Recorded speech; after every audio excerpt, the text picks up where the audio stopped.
samimiy taklif qilmoq.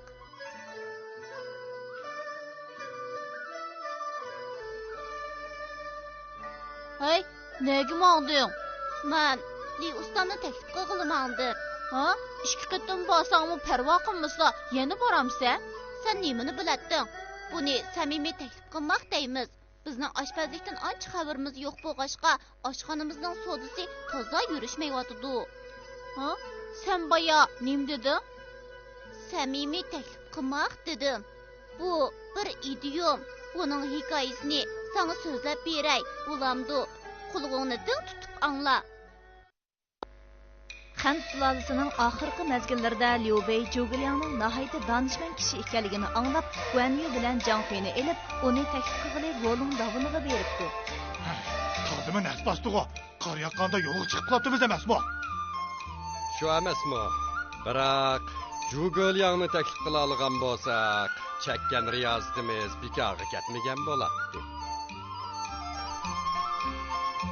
Nima? Zhuge-Liangning uyi Mo'shumikan? Og'a, bu Bundaq emas-ku. Og'a, hozir bundaq joyda kim turadi?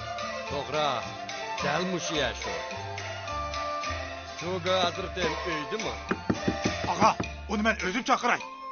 Zhuge-Liang, tanisiz, tez chiqing. Hey, qaraganda Zhuge Hazratim uyda yo'qkan. Biz qaytib ketaylik.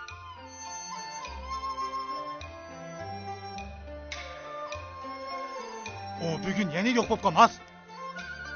Zhuge Hazratim uyda bormidi?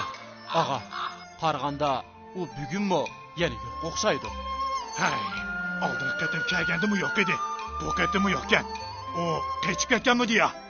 Bu Zhuge Hazratlarimiz qar yig'vasi uyda o'tirmay nalar yuriydiganda. Uningga bir parcha maktub qoldirib qo'yay. Kelish maqsadimizni bilib qol. Hey, maktub qoldiribmi baxtoq, hech bir xabar yo'q. Yanala o'zim berib baqay. Bu 3-chi qatim berishimiz bo'ladi.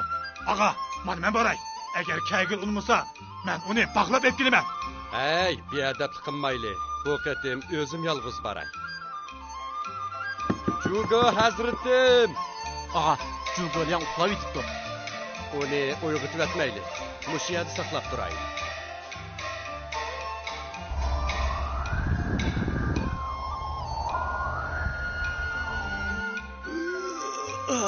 Ajab rahat uxlabdimi?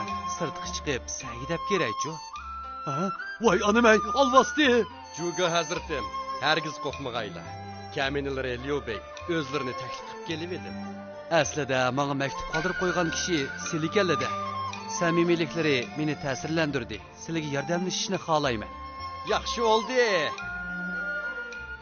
Ushpochoqlik haqida qissa degan asardagi Liu Beining 3 qatim berib, Zhuge-Liangni taklif qilganligi samimiy taklif qilmoq deb atalgan. Bu o'zidan tuvandikilardan yordam so'rashni nomus bilmay, kamtar bo'lishni ko'rsatadi. Liu Bei menga o'xshash kamtarkan desa.